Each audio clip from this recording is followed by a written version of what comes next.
What is up, guys, and welcome to the first news episode of my channel. And this is the first video where I'm actually talking to you guys, so it's pretty cool. I'm going to go over some of the music news and the guitar news that I have found. This is between Total Guitar and Ultimate Guitar in this episode, and then at the end, I will discuss some of the further videos that are coming on my channel. Let's get to the news.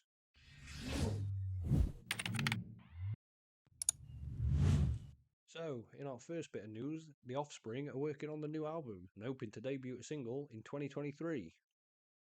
So, The Offspring released their most recent album, Let the Bad Times Roll, in April of last year, approximately 9 years after its predecessor, Days Go By. That was the longest length in time between two studio albums for the legendary Southern California based pop punk band. They are going to continue touring until the end of 2022 with Simple Plan, and I'm hoping it's a banger. I've loved the Offspring since I was a little kid, and I can't wait to see what they are still continually coming up with even now. So, when asked if there will be any more singles or videos for Let the Bad Times Roll, Holland said, "You know, I hope we can do another single because there's so many songs that we're so proud of on this album we'd like to do, and at the same time we want to keep things rolling. You know, we had to take time off and the pandemic, and we feel like we're back at it. Let's make the most of it right now. So we're working on a new album, so there might be another single off Let the Bad Times Roll, or hopefully a new single off the new album coming in the new year. So hopefully it won't take too long before the Offspring actually release the album into 2023, and we can all enjoy it and then enjoy the tour that comes within the next year. We have two pieces of Metallica news in this video today, and this part is, according to Rob Trujillo, this is the best song for introducing new fans to Metallica, and it's not the one featured in the Netflix horror show.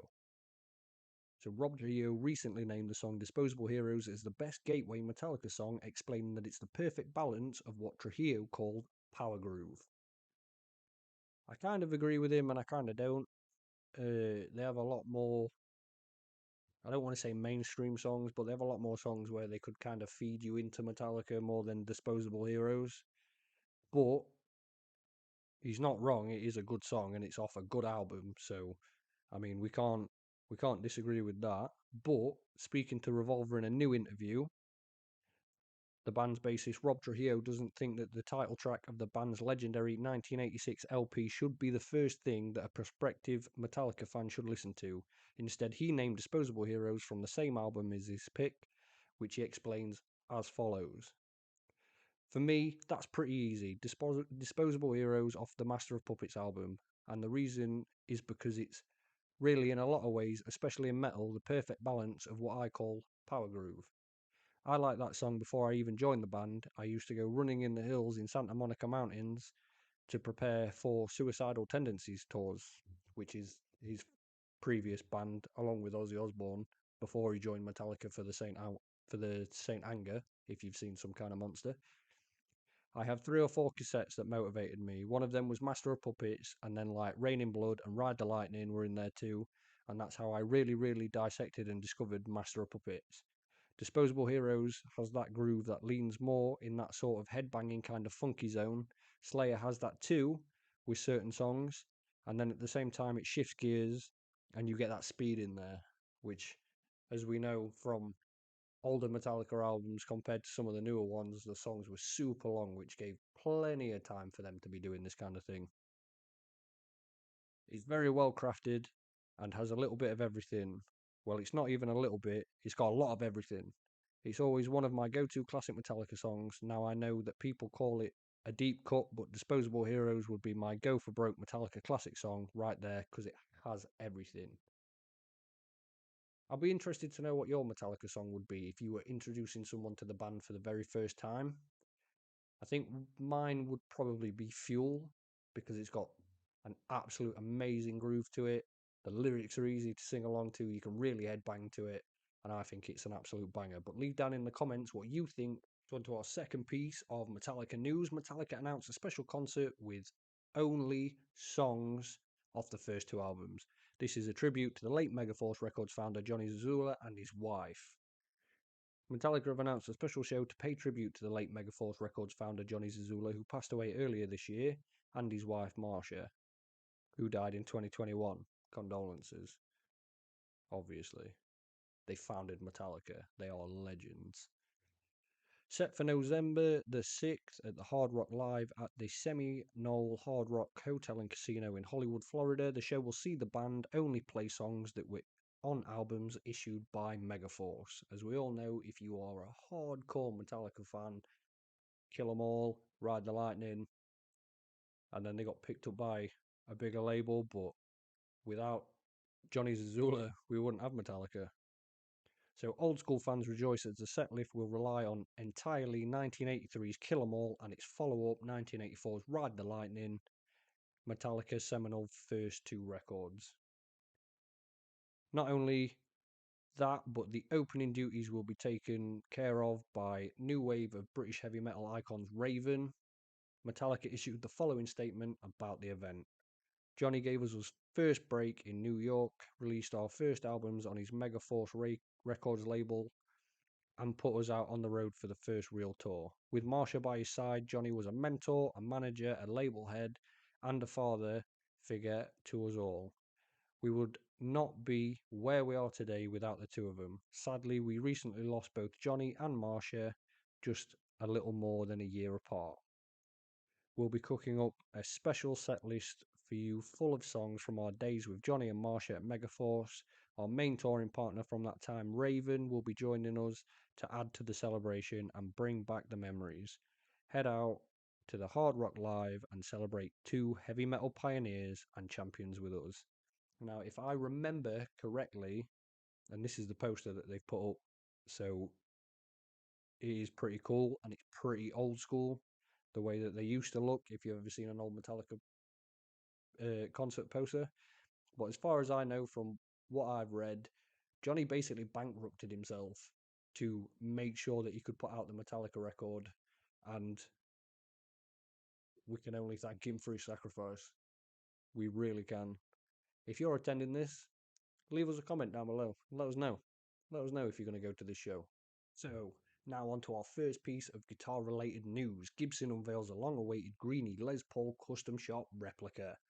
Built with the original current owners Kirk Hammett, the collector's edition Murphy Lab model is created from comprehensive scans, precisely applied aging, and an identical spec sheet. Now, I've watched Trogley's guitar video on this. He is the Gibson guru of YouTube. I fight anyone to tell me different, but this is a $50,000 guitar, which are already all accounted for and come with a personal meeting and I think a dinner with Kirk Hammett, where he may sign your certificate of authenticity himself there. Now, resellers were banned from purchasing this guitar, from what he said, and like I said, they're already accounted for. Everyone's already got one, which is insane considering they've not come out. But we'll read on. So we know it's a 1959 Les Paul that was owned by Peter Green and Gary Moore, and then obviously now it's in the hands of Kirk Hammett. So Gibson, which are only doing 50 units of this guitar, and I can imagine that unless there is a contract to stop them from selling it, they're going to be up soon.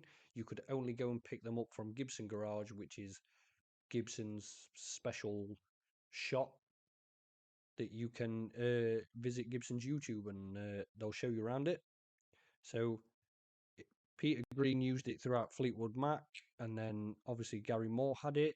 The case is pretty cool because they've got Green, Moore, and Hammett put on it. So obviously Green, Moore are more faded out, and then Hammett's like a fresh print on the case, as if it is his.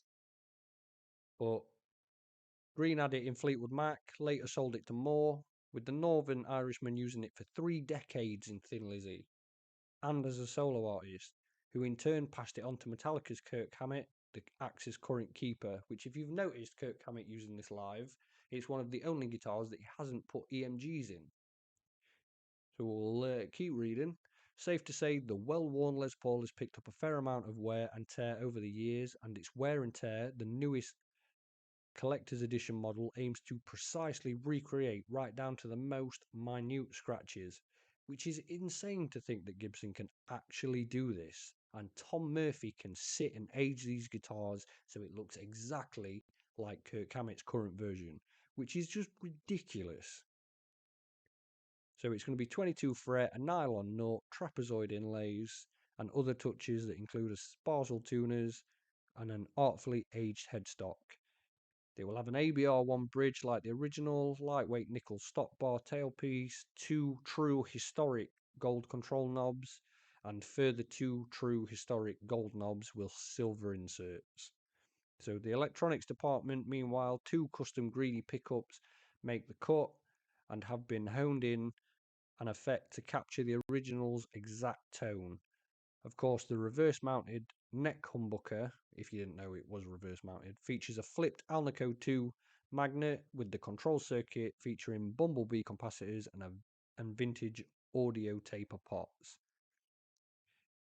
Obviously, you get a little, you get some case candy with it. You get some Kirk Hammett guitar picks, a nice leather guitar strap. I mean, for 50,000, you'd expect it.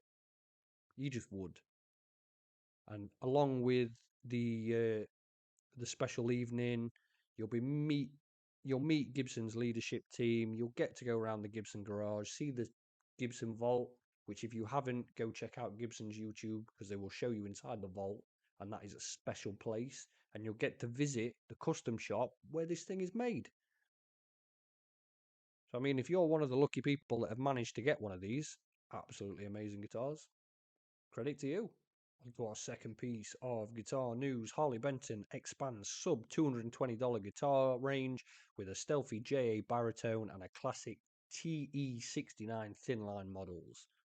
So, I mean, I haven't played a I have played a Harley Benton guitar, but it was a friend's guitar. I haven't actually owned my own one yet.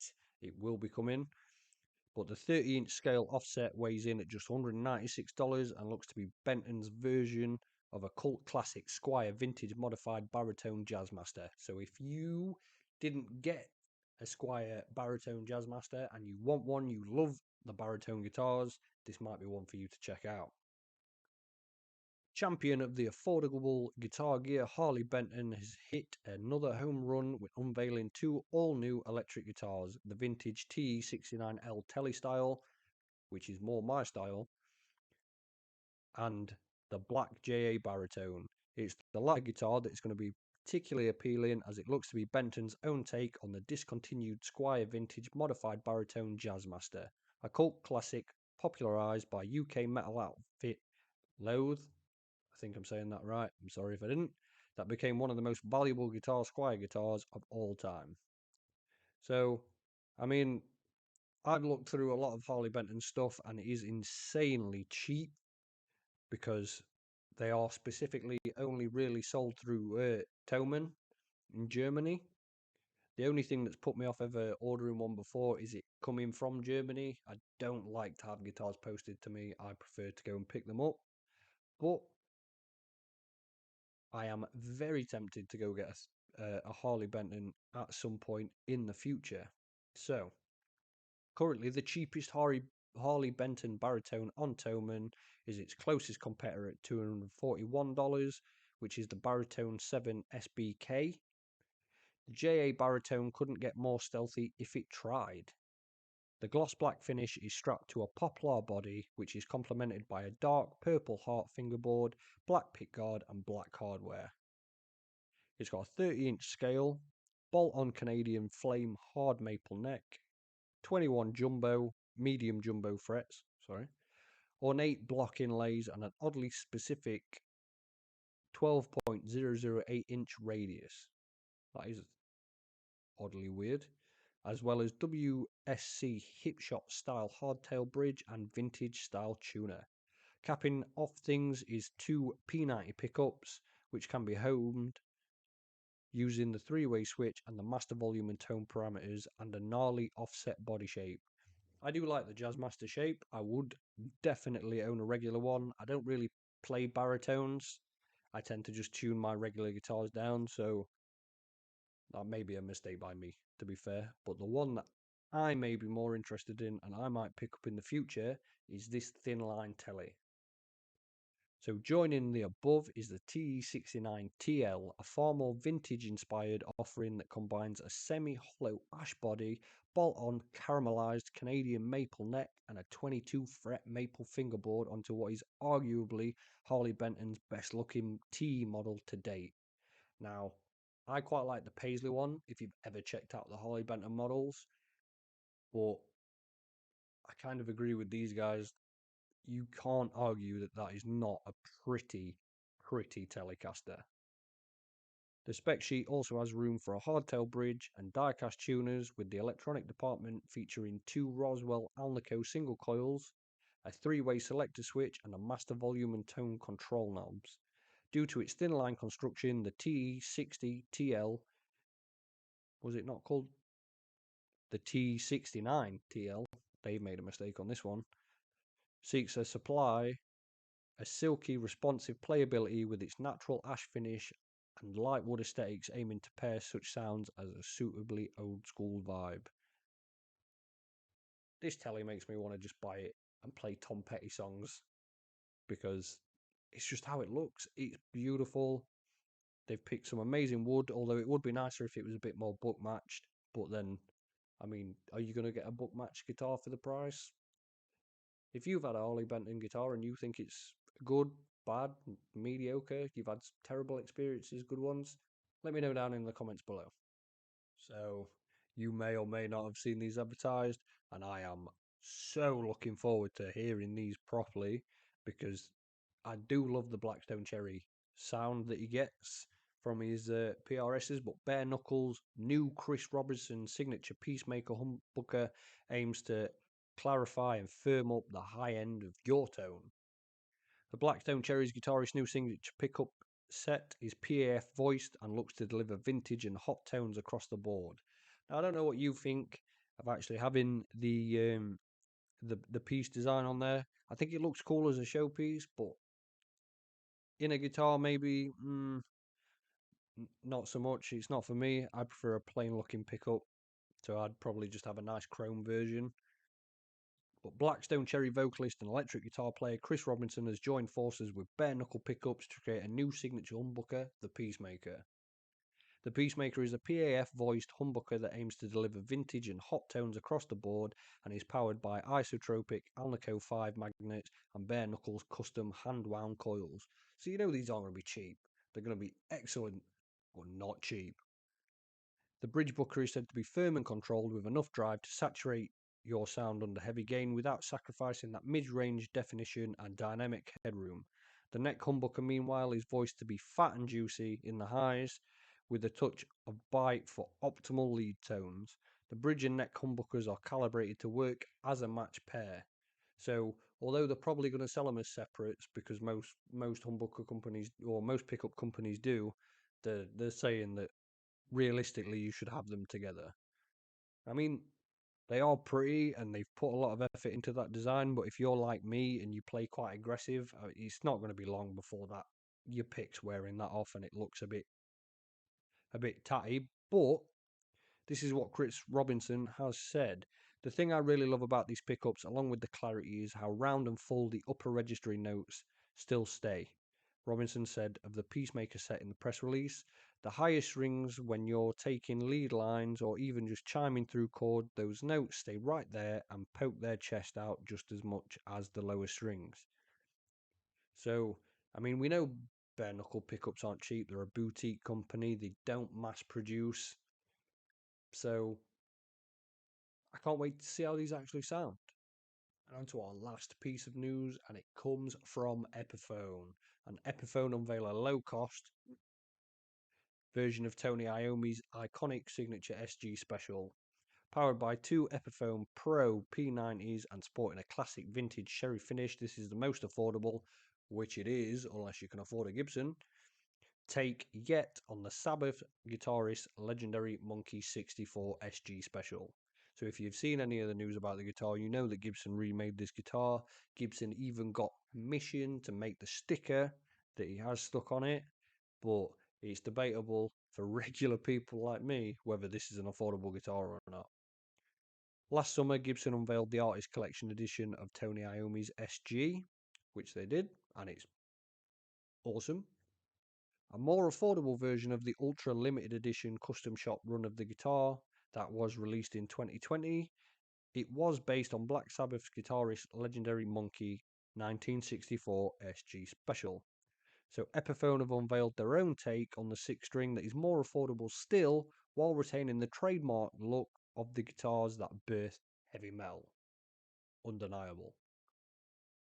So Iommi's newest signature guitar features a two-piece solid mahogany body and a bound one-piece mahogany neck in a uniquely rounded profile and a 24.75-inch, 12-inch radius Indian Laurel fretboard with 22 medium jumbo frets.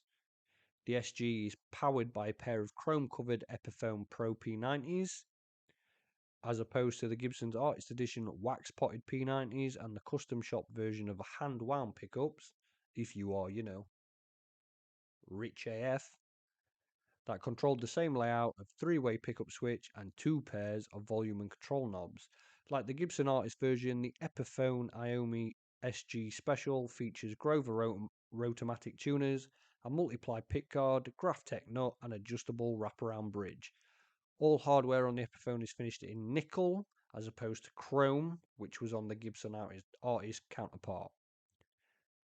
A reproduction of Iommi's signature can also be found on the back of the SG's headstock. I assume the Gibsons were probably hand-signed, whereas these are going to be a silkscreen signature. The Epiphone Tony Iommi SG Special is available now in a vintage cherry finish in both left and right-handed versions for $999. It comes with a hard case and it comes with a reproduction of the sticker. Unlike Gibson, which I think stuck the sticker on anyway, it looks like the Epiphone's going to come without the sticker. But if you're buying the Tony Iommi signature, I mean, you're going to put the sticker on it because it's supposed to be there. So, but affordable at $1,000. I mean, not for people like me, but maybe you can afford it. Let me know. Thank you very much for checking out this episode of the news. If you've enjoyed it, leave a like, leave a comment if you want to discuss anything that I've discussed in the news. I'm always interested to hear opinions.